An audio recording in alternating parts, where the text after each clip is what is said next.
If you ask 10 50-year-olds how money they need to retire, 9 of them will throw out a massive round number like $1 or $2 million without doing a single lick of actual math. But here is the scary part. When aiming for an early retirement age of 62, that number everyone thinks is enough usually falls short by hundreds of thousands of dollars. Right now, a lot of people are flying a financial airplane that feels completely safe, not realizing they are going to run out of fuel right before they touch the runway. Welcome back. Hitting 50 is a strange milestone, isn't it? It's a lot like halftime at a big game. You look up at the scoreboard, you look back at how far you've come, and suddenly the time between now and retirement isn't just some abstract, distant concept anymore. It is a countdown. 12 years. That is all you have left if your goal is to step away from the workforce at age 62. Now, 62 has always been a magic number. It's the earliest age you can claim Social Security benefits. It represents freedom while you are still young and healthy enough to travel, pursue your passions, and really enjoy those vibrant go-go years of retirement. But the title of this video says that most people are way off. Why is that? Because retiring at 62 is expensive in invisible ways. The standard online retirement calculators rarely warn you about these hidden traps. So today, we are skipping the financial cliches. We are going to break down exactly how much you actually need at age 50 to make a 62 retirement a reality, the stealthy traps waiting for you, and how to adjust your flight path right now if you feel like you're falling behind. Let's start by finding a compass point. You have probably heard of financial rules of thumb, most famously the Fidelity Guideline. They suggest that by age 50, you should have 6 times your annual salary saved up. But here is the massive blind spot that trips people up. That 6 times your salary rule, it's designed for people planning to retire at 67, the full retirement age for most of us. When you pull that timeline forward to 62, you are doing 2 dangerous things. First, you are robbing yourself of 5 years of income, 5 years of retirement contributions, and 5 years of compound interest doing its heavy lifting. Second, you are adding 5 years to the amount of time you have to survive on those savings. It's the definition of burning the candle at both ends. So, for a target age of 62, your multiplier at age 50 cannot be 6. Realistically, you need to aim for about 7.5 to 8 times your current salary. Let's say you make $80,000 a year. If you plan to work until 67, having $480,000 at age 50 is a great sign. But if you want to walk away at 62, you actually need between $600,000 and $640,000 right now. Let's pause for a second. Do the quick math in your head right now. What is your current salary multiplied by 7.5? Are you anywhere near that target?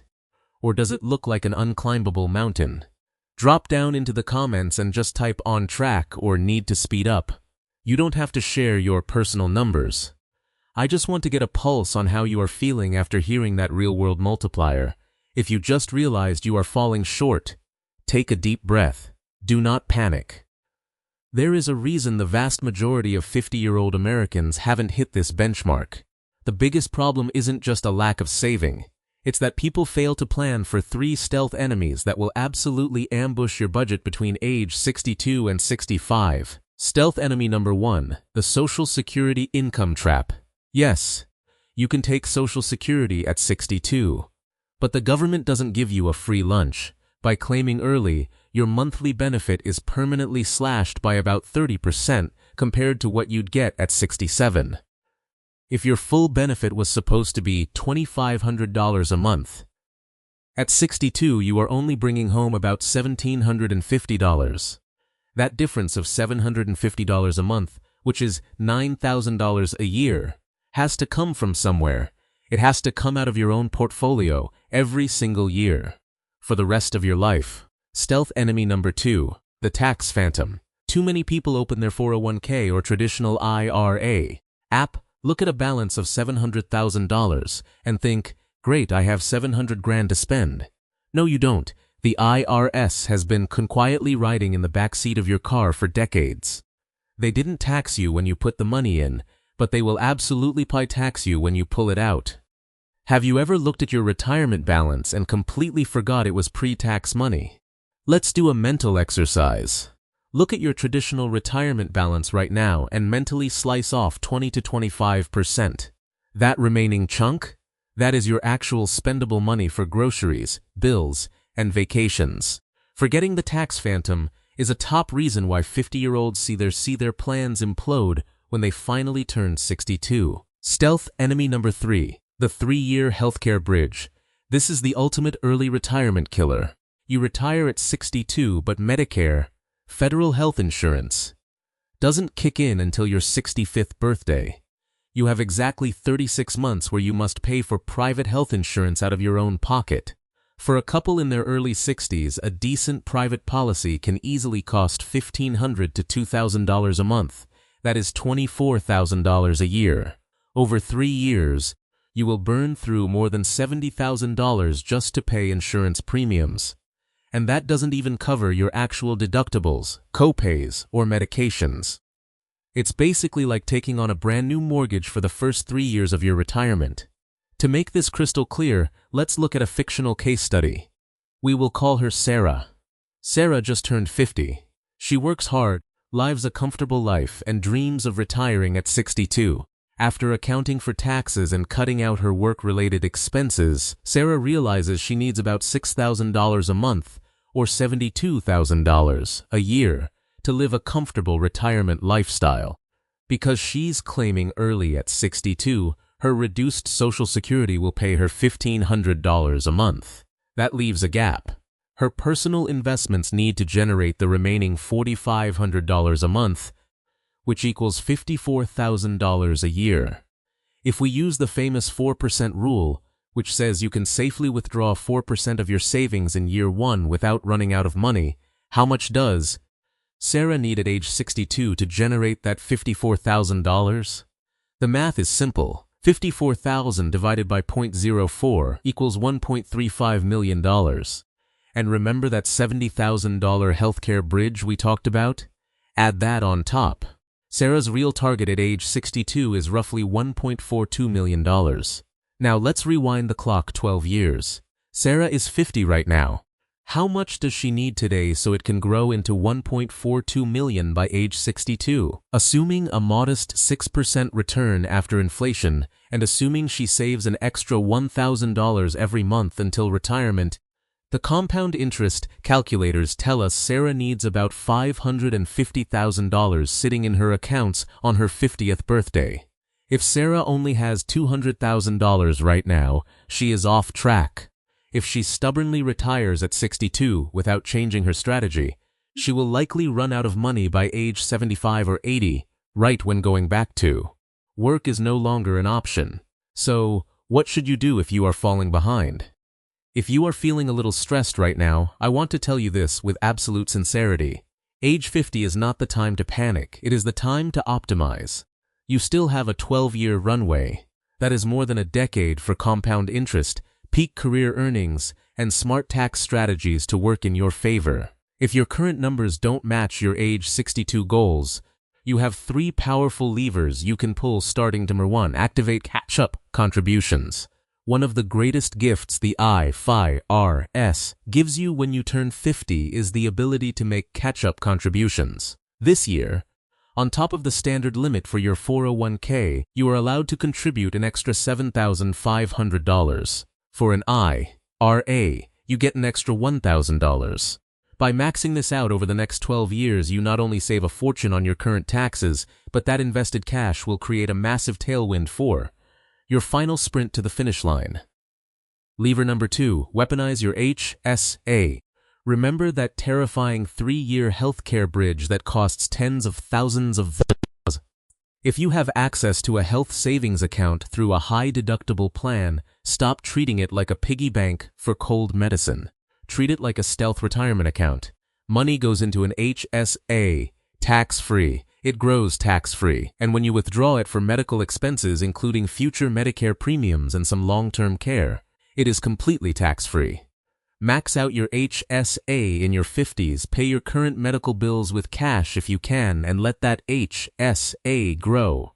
When you hit 62, it becomes the ultimate bridge to get you to Medicare without shattering your 401k. Lever number 3, the hybrid retirement. Who says retirement means going from working 50 hours a week to feeding pigeons in the park all day? If a full stop at 62 breaks your financial plan, consider a hybrid retirement. What if, at 62, you quit your high-stress career, but take on part-time consulting or a passion job that brings in $20,000 to $30,000 a year? That little bit of income completely changes the math. It allows you to delay pulling heavily from your portfolio, or even delay claiming Social Security until 65. Just 3 years of low-stress, part-time work can literally save your entire retirement plan. We just covered 3 powerful moves: catch-up contributions, weaponizing an HSA, and the hybrid retirement. Before we move on, I'm curious. Out of those 3 strategies, which one feels the most realistic for your personal situation? Let me know your thoughts. I genuinely love reading how you guys are customizing your own plans. Listen, I have to remind you that what we are discussing today are broad principles and baseline math. Think of me as a friend having a weekend coffee with you, helping you untangle this complicated web of money. I am not a personalized financial advisor who knows the exact details of your tax returns. Sitting down with a licensed, fee-only fiduciary to run your specific numbers is always one of the smartest investments you can make in your 50s. But the core message I want you to walk away with today is this: you are in control. The reason most people are way off on their retirement number isn't because they aren't smart enough. It's because they avoid doing the math.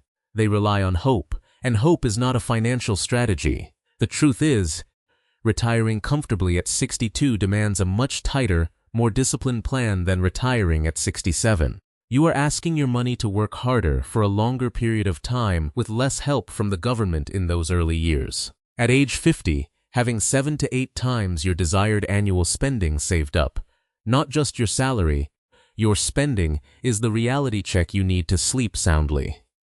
But whether you have 8 times your salary 3 times, or you are just getting serious about this today, the most important thing is that you are waking up at 50, not 61. 12 years is plenty of time to change anyone's flight path, as long as you are willing to pull the levers. Now, I have a very specific question for you, and I really want to see your answers down in the comments. After seeing the reality of Social Security reductions at 62 and the massive weight of early healthcare costs, are you still locked in on retiring at 62, or are you starting to consider pushing it back to 65 or 67? Let me know your target age down below and tell me if this video changed your perspective on your number. Every comment helps me understand our community better, and honestly, it provides a ton of encouragement for other folks who are in the exact same boat as you. If you found value in breaking down the real math today, please hit that like button to support the channel, and subscribe if you want to keep building a rock-solid financial future with me. Money is just the tool. Your freedom is the ultimate goal. Thank you so much for your time today. Have a great one, and I will see you in the next video.